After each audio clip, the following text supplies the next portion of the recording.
میں نے متوسط گھرانے میں جنم لیا۔ بظاہر دال روٹی دونوں وقت پوری تھی، لیکن زمانے کی تیز رفتاری ہم پاکستانیوں کی بد نصیبی ہے کہ ہمارے جیسے ہزاروں خاندانوں کو غربت کی لکیر سے بھی نیچے پہنچا دیا۔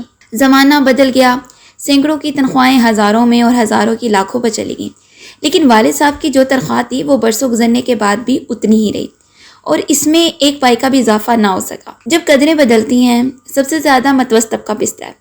وہ شریف اور سفید پوش لوگ جو کسی کے آگے ہاتھ نہیں پھیلا سکتے، وہ غیرت اور لحاظ مروت کے مارے پس جاتے ہیں۔ والد صاحب بھی انہی لوگوں میں شامل تھے۔ ان کی وہ معمولی آمدنی جو ہمارے بڑے کنبے کے لیے کافی تھی، جب مہنگائی کی افریت نے معاشرے کو جکڑا تو امت غریب پر آمدنی قلیل ہوگی، گھر کی دال روٹی میں بھی قلت آئی۔ تبھی میری والدہ کی ہمت کام آئی۔ والدہ نے ایف اے تک تعلیم حاصل کی تھی۔ انہوں نے چھوٹے بچوں کی ذمہ داریوں کے ہوتے ہوئے بھی بطور پرائیویٹ بی اے اور پھر بی ایڈ کیا، اور پھر ملازمت کے لیے بھاگ دوڑ کی، تو اللہ تعالیٰ نے کرم کیا اور ایک اسکول میں نوکری مل گئی۔ اگر امی جان اپنی اہمیت سے کم نہ لیتی تو اس پراشوب دور میں کب کے مر چکے ہوتے، یا اپنی انا کو مار کر رشتہ داروں سے مانگ کر کھاتے، مگر رشتہ دار بھی کب زیادہ دن تک ساتھ دیتے ہیں۔ بلا تعامل کہتی ہوں کہ آج ہمارے پاس جو کچھ بھی ہے ہماری ماں کا دیا ہوا ہے۔ والد صاحب نے ہم کو کچھ نہیں دیا، ایسی بات نہیں، لیکن وہ طبعاً کچھ سست واقعہ ہوئے تھے۔ عمر بھر ایک معمولی نوکری پر قناعت کرتے رہے اور کسی دوسری اچھی نوکری کے لیے ہاتھ پاؤں نہ مار سکے، اور نہ ہی آمدنی بڑھانے پر توجہ دی۔ امی جان جب ملازمت کو جا رہی تھیں، اور ملازمت بھی نئی نئی ملی تھی کہ میں پیدا ہو گئی، تینوں بہنیں اسکول جاتی تھیں، بھائی چھوٹا تھا، امی اسے ساتھ لے جاتی تھیں۔ میری پرورش مسئلہ بن گئی۔ اس سارے وقت میں نانی اماں کام آئی، ورنہ تو امی کو ملازمت چھوڑنی پڑتی۔ انہوں نے مجھے پالنے کا ذمہ لے لیا، اور میں ایک ماں کی بچی نانی کو پہنچا دی گئی۔ پالنے میں پڑے بچوں کو کیا خبر کہ اس کے ماں باپ کون ہیں اور کون ان کی پرورش کر رہا ہے۔ ننھال، خوشحال، تعلیم یافتہ اور سلجھے ہوئے لوگ تھے۔ گھر میں ماحول پرسکون تھا۔ مجھے ماموں، نانی اور خالاؤں کا بے حد پیار ملا۔ پالنے سے بچپن اور وہ لڑکپن کی عمر کو پہنچ گئی۔ نانی اور خالہ سے اتنی مانوس ہو گئی تھی کہ پھر ان کے ہی پاس رہ گئی۔ جب باشعور ہو گئی تو یہ سوچتے کہ والدین کا گھر اپنا گھر ہوتا ہے، آخر کبھی تو وہاں جانا ہی ہوگا۔ میں کم والدین کے گھر جاتی تھی۔ کبھی جب امی کو زیادہ چھٹیاں ملتی تھیں، وہ نانی کے گھر فون کرتی، تب میں والدین کے گھر آ جاتی تھی، جبکہ میں ایک پیار بھرے اور پرسکون ماحول کی پروردہ تھی۔ وہاں کے گھر کی فضا میں میرے بھائی بہنوں کی لڑائیاں، جھگڑے اور چیخو پکار تھی، جس کی میں عادی نہ تھی۔ تبھی میں وہاں جا کر خوفزدہ ہو جاتی تھی۔ میرا بھائی اشر اکلوتا ہونے کی وجہ سے لاڈلا تھا، اور ماں باپ کے بے حد پیار نے اسے بگاڑ دیا۔ وہ ہر دھرمی اور ضدی ہو گیا تھا، پڑھنے میں دلچسپی نہ لیتا، ہر قسم کی پابندی اسے کھٹکتی تھی۔ والدین اس کی کوئی خواہش پوری نہ کرتے تو وہ چیزیں پٹکتا اور توڑ پھوڑ کرتا۔ غرض اس کی ضدی طبیعت سے خوف آنے لگا۔ وہ جو چاہتا تھا کر گزرتا تھا۔ بڑی بہنیں بھی اس سے ڈرتی تھیں۔ والدہ ملازمت کی وجہ سے گھر پر بھی توجہ نہ دے سکتی تھیں۔ بڑی بہن کو اسی وجہ سے اسکول سے ہٹا دیا گیا کہ وہ گھر سنبھالتی تھی۔ والد لاپرواہ مزاج کے مالک تھے۔ میری بڑی بہنیں پڑھائی سے زیادہ ٹی وی اور فیشن کی طرف متوجہ ہو گئیں۔ پہلے وہ مجھ سے پیار سے ملتی تھی، پھر ان کا رویہ میرے ساتھ بھی ناقابل فہم اور بہت عجیب ہو گیا۔ بچپن سے جہاں میں رہ رہی تھی، مجھے ہر طرح کا آرام تھا۔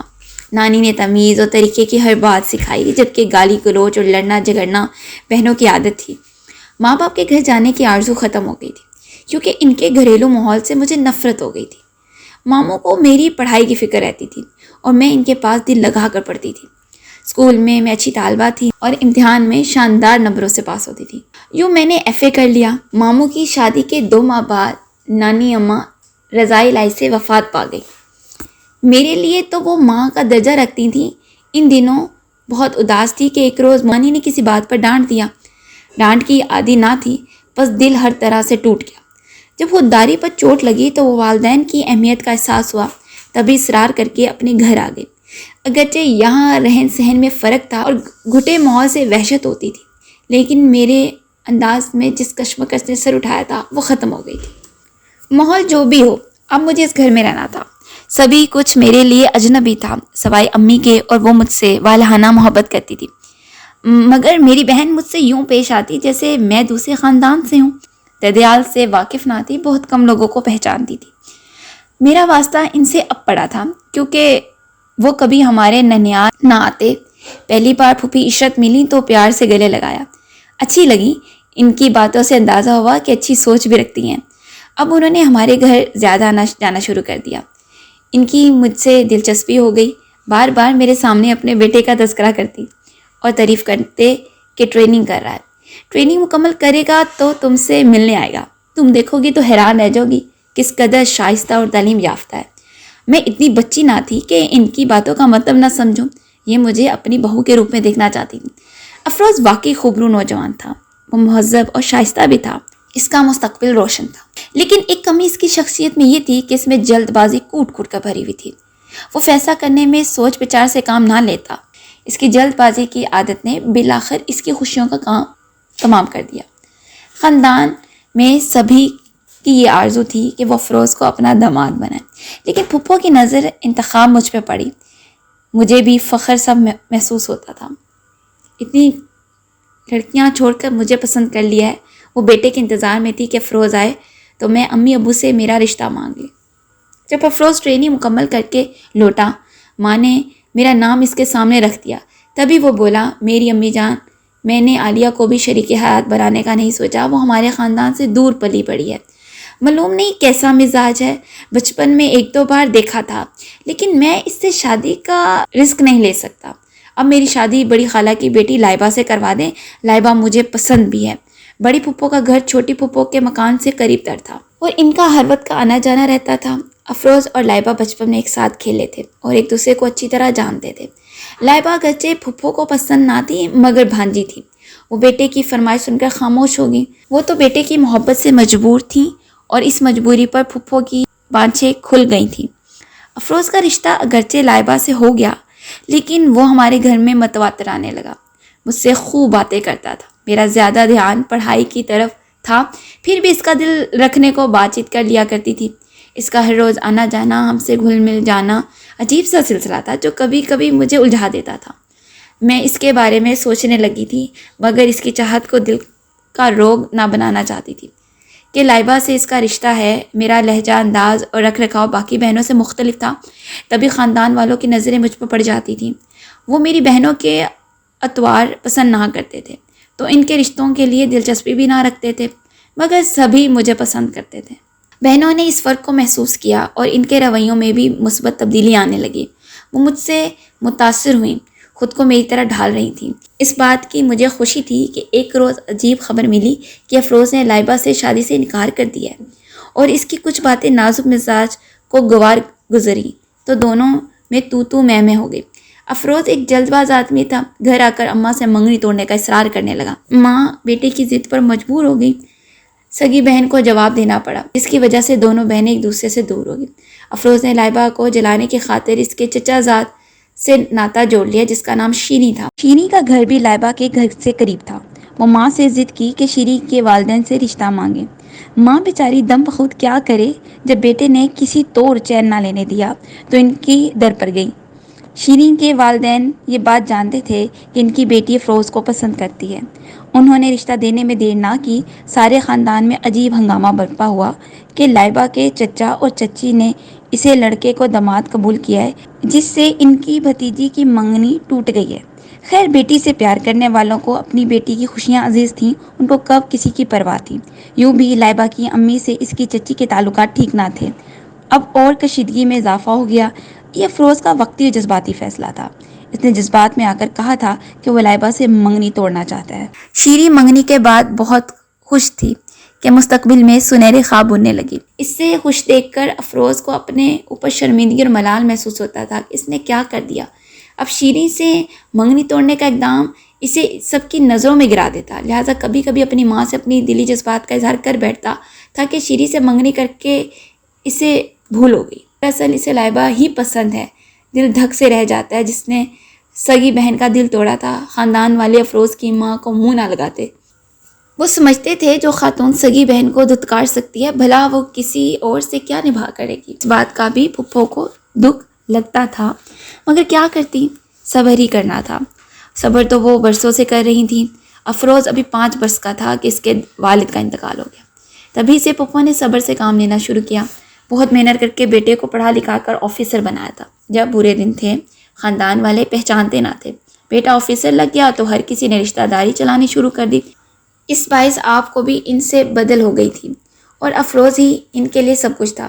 وہ اکثر میری امی سے کہتی تھی کہ غربت میں ہم ماں بیٹا غیر تھے، اب ہم سب کو اپنے لگنے لگے ہیں، دیکھو تو زمانہ بھی کس قدر عجیب ہے۔ بیوہ ہو کر دکھ سہتے سہتے حساس ہو گئی تھی، وہ لوگوں کے طعنوں تشنوں سے گھبراتی تھی۔ افروز کا تبادلہ ہو گیا، وہ دوسرے شہر چلا گیا اور ماں کو خاندان بھر کی باتیں سننے کے لیے تنہا چھوڑ دیا۔ لائبہ منگنی ٹوٹ جانے سے بہت افسردہ تھی۔ اس کی حالت یہ ہو گئی کہ اس نے کھانا پینا ترک کر دیا اور ہڈیوں کا ڈھانچہ رہ گئی۔ ایک روز کسی تقریب میں لائبہ کی ماں سے سامنا ہو گیا۔ اس نے بہن سے بڑے دکھ کے ساتھ شکوہ کیا کہ تم کو میری بیٹی کے ساتھ کیا دشمنی تھی جو پہلے اس کا رشتہ مانگا پھر اسے موت کے منہ میں پہنچا دیا، دیکھو تو صحیح 2 دن کی مہمان لگتی ہے۔ انہوں نے اس طرح بڑی تقریب میں بات کی کہ چھوٹی بہن پانی پانی ہوگی کہ تمام عورتیں جو وہاں تھی طرح طرح کی باتیں کرنے لگیں اور چھوٹی پھپھو کو مورد الزام ٹھہرانے لگیں۔ عشرت پھپھو کو پسینہ آ گیا جیسے گھڑوں پانی پڑ گیا ہو۔ تقریب سے لوٹی تو وہ مضطرب اور مزمحل تھی، اس قدر دکھی ہوئی کہ دل کا دورہ پڑ گیا اور خالق حقیقی سے جا ملی۔ فروز چھٹی لے کر گھر آ رہا تھا، راستے میں ایک رشتہ دار ملازم نے بتایا کہ تمہاری والدہ فوت ہو گئی ہیں، ایک تقریب میں گئی تھیں، وہاں لائبہ سے تمہاری منگنی ٹوٹنے کا سبب عورتوں نے خوب پریشان کیا۔ وہ شام کو گھر آئیں تو غم سے دل کا دورہ پڑ گیا اور وفات پا گئیں۔ یہ قصہ سن کر افروز کی حالت گہر ہو گئی کہ اس کی بہن نے بھی پریشان کیا اتنا کہ انہوں نے باتیں دل پر لے لیں۔ ہراساں آفتاں گھر پہنچا مگر جنازہ رہ گیا تھا جس کو روتے سے سکتے کندھا دیا۔ واپس لوٹا اور گھر بائیں بائیں کرتا ملا۔ اب گھر میں باقی رہ کون گیا تھا؟ بھائی تھا نہ کوئی بہن جس سے گلے لگ کر وہ آنسو بہاتا۔ ایک پڑوسن تعزیت کو آئیں اور تیلی لگا کر گئیں کہ تمہاری ماں کہہ گئی تھی کہ شیریں سے ہرگز شادی نہ کرنا ورنہ میری روح کو تکلیف پہنچے گی۔ وہ خود شیریں سے اکتا چکا تھا، اس کے فون آتے تو جی نہ کرتا بات کرے، اسے تو جیسے بہانہ مل گیا تھا۔ اس نے مرحومہ ماں کے فرمان کو پورا کرنے کے لیے شیریں سے شادی نہ کرنے کا فیصلہ کر لیا۔ یہ بات فون کر کے اس نے سنا بھی دی۔ ان دنوں افروز کی حالت عجیب تھی، دفتر سے مزید چھٹی کر کے سارا دن بھوکا پیاسا گھر پڑا رہتا، کوئی اس کو سمجھنے والا نہ تھا۔ امی بھی تعزیت کو گئیں، اس کا یہ حال دیکھ کر تو منت سماجت کر کے گھر لے آئیں کہ نند کا بیٹا تھا۔ پھر امی نے کہا کہ کچھ دن اپنے گھر اسے روک لوں، اگر یہ اکیلا رہا تو دماغ پر اثر ہو جائے گا۔ افروز کے حالات واقعی سنجیدہ اور بدحال تھے، ماں کی وفات کے دکھ سے دیوانہ سا لگتا تھا۔ اس کے ذہن میں یہ بات بٹھا دی گئی تھی کہ خاندان والے تمہاری ماں سے نفرت کرتے ہیں، عورتوں نے تانے دے دے کر ان کی جان لے لی۔ منگنی ٹوٹنے کے بعد وہ سب سے دور ہو گیا، جینے کی بھی دلچسپی نہ رہی۔ نہ جانے اس کی فطرت کیسی ہوگی جو ہر لمحے بدلتی رہتی۔ پتہ نہیں کہ وہ کیوں اس قدر بدگمان ہو گیا تھا کہ وہ سبھی اس کو اپنی ماں کے قاتل دکھائی دیتے تھے، ایک ہمارے گھرانے کے سوا کہ وہ امی پر اعتبار کرتا تھا۔ میری ماں کی یہ عادت تھی کہ وہ فضول باتوں میں دلچسپی لینے سے کتراتی تھی۔ بہرحال زندگی میں کبھی اس سے قبل میں نے نت افروز کو ایسے جڑا ہوا نہیں دیکھا تھا۔ جب میں کالج سے آئی اسے گھر بیٹھے دیکھ کر پھپھو کے افسوس کے لیے کچھ باتیں کیں تو وہ رو پڑا، تبھی میرے دل میں اس کے لیے جگہ بن گئی۔ اس کی دل جوئی کے لیے ادھر ادھر کی باتیں شروع کر دیں اور اس کی دل جوئی کی خاطر میں کالج سے چھٹیاں لے لیں تاکہ جتنے دن وہ ہمارے گھر میں ہے اس کا دل لگا رہے۔ سب بہنوں میں سب سے زیادہ مجھ سے بات کرتا تھا۔ ایک دن کہنے لگا، عالیہ تم کتنی مختلف ہو سب سے، اور تم واقعی خوبصورت ہو، اور اپنی صورت سے بھی اور اپنی سوچ سے بھی۔ کاش میں امی کے انتخاب پر اعتماد کر لیتا، تم ہی ان کو پسند تھی اور وہ تمہیں ہی اپنی بہو بنانا چاہتی تھی، لیکن مجھ جیسے کم فہم انسان نے ماں کا کہا نہ مانا۔ آج میری ماں اس غم میں چلی گئی، اس نے یہ سب باتیں ایسے کہیں جیسے دل سے کہیں ہوں۔ مجھے جاتے ہوئے اپنا ایڈریس بھی دیا کہ خط لکھنا۔ جب وہ چلا گیا تو میں نے خط نہ لکھا، اس نے خود ہی لکھ دیا۔ پھر خط پر خط آنے لگے، پھر مجھے جواب دینا پڑا اور یہ سلسلہ چل نکلا۔ اس کے خطوط نے میری پسندیدگی کو چاہت میں بدل دیا، مگر میں نے اظہار نہ کیا۔ وہ بار بار خطوط میں اپنی چاہت کا اظہار کرتا تھا، اس کی باتیں میرے دل میں گھر کرنے لگیں۔ پھر میں محتاط ہوگی۔ پھر جب وہ چھٹیوں میں آیا تو اس نے باتوں باتوں میں کہا کہ وہ واقعی اپنی پھپھو کی بیٹی کو پسند کرتا ہے، مگر وہ خود منگنی ختم کر کے لائبہ کو گنوا چکا ہے، اب کیسے یہ تعلق دوبارہ جوڑ سکتا تھا؟ میں حیران ہو کر اس کی باتیں سنتی گئی۔ ایک دن کہا کہ اگر تم ابھی تک لائبہ کے شہر سے نہیں نکلے تھے تو کیوں اس کی چچا زاد کی بیٹی شیری سے رشتہ جوڑ لیا تھا۔ کہنے لگا کہ اس کو کسی بات کی سزا دینا چاہتا تھا، لیکن اب اسے دوبارہ منانا چاہتا ہوں، سمجھ میں نہیں آتا کیسے مناؤں۔ تب میں سوچنے لگی کہ یہ کیسا انسان ہے جو فیصلے بدلنے میں دیر نہیں لگاتا، دوسروں کی زندگی کو کھیل سمجھتا ہے۔ میں اسے پیار کرنے لگی تھی، اسے دل سے شاد دیکھنا چاہتی تھی، لہٰذا سے کچھ نہ کہا، اس پر بھی ظاہر نہ ہونے دیا کہ اس کے لیے دل میں چاہت کے جذبات رکھتی ہوں۔ وہ واپس ڈیوٹی پر چلا گیا، مجھے خطوط لکھتا اور محبت پر اشعار بھی، لیکن دیتا تو میں دوست سمجھ کر اس کو مان کے رکھ لیتی۔ لیکن میرے ذہن میں یہ بات جم گئی تھی کہ وہ لائبہ کو چاہتا ہے، وہ میرا نہیں کسی اور کا ہے۔ ایک روز امی جان نے مجھے یہ کہہ کر حیران کر دیا کہ تمہاری کیا مرضی ہے، افروز تم کو بہت چاہتا ہے اور مجھ سے تمہارے رشتے کے لیے منتیں کر رہا ہے۔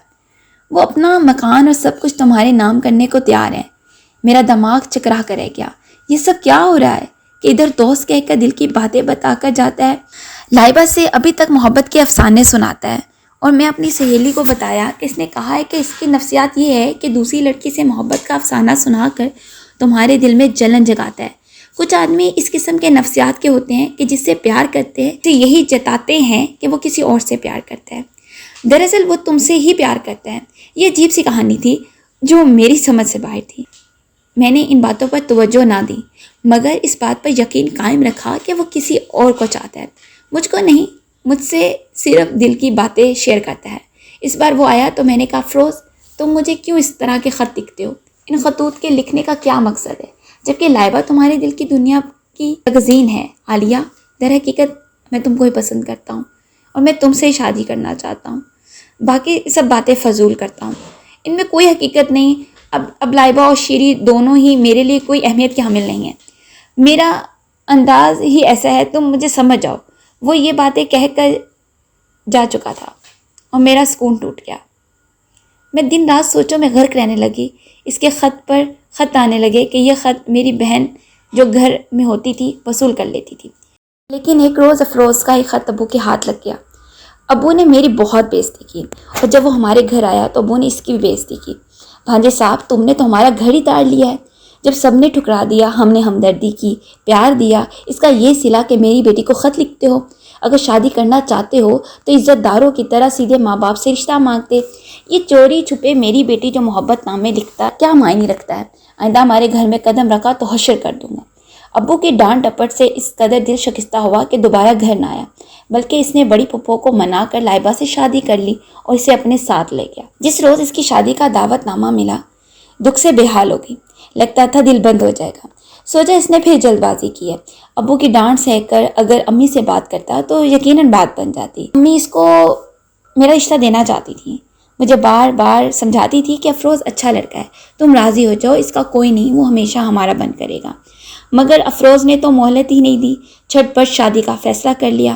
کاش یہ اس کا صحیح فیصلہ نہ ہوتا، مگر میں جانتی تھی کہ اس کا فیصلہ صحیح نہیں ہے، وہ لائبہ کے ساتھ خوش نہیں رہ سکے گا۔ وہ بڑی تیز مزاج کی لڑکی تھی، پھر وہی ہوا جس کا ڈر تھا، وہ لائبہ کے ساتھ خوش نہ رہ سکا۔ اسے شادی کے بعد بھی میری یاد ستاتی اور تڑپاتی رہتی تھی۔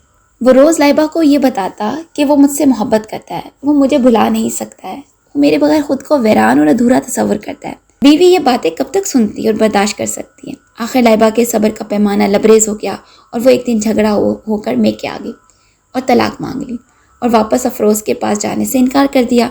میری شادی میرے ابو کے دوست کے بیٹے سے ہو گئی۔ میرے شوہر ایک اچھے انسان ہیں، وہ ایک بارمل شخص ہے، دل لگا کر محنت کرتے ہیں، جو کماتے ہیں وہ میری جھولی میں لا کر ڈالتے ہیں۔